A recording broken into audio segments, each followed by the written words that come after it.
ট্রাম্পের বলরুমের জন্য ভাঙা হচ্ছে হোয়াইট হাউসের একাংশ। আমেরিকার ক্ষমতার কেন্দ্র হোয়াইট হাউস, সেই ঐতিহাসিক ভবনটির একাংশ ভেঙে ফেলা হচ্ছে।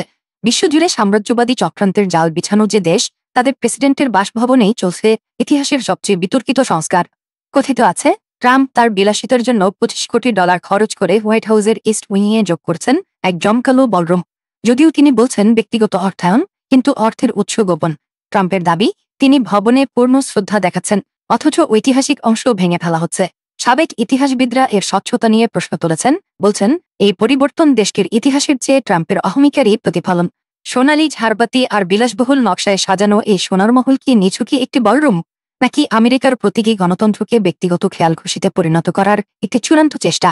ওভাল অফিস থেকে রোজ গার্ডেন, সবখানে ট্রাম্পের ব্যক্তিগত ছাপ। জনগণের টাকায় ঐতিহাসিক স্থাপত্য ভেঙে নিজেদের রাজকীয় চেহারা দেওয়ার এই মানসিকতা কি বিশ্বজুড়ে অন্যান্য তাবেদার শাসক গোষ্ঠীকে আরও বেপরোয়া করে তুলবে? এই সংস্কারের পেছনে আসল অর্থদাতা কারা এবং কেন তাদের পরিচয় গোপন করা হচ্ছে?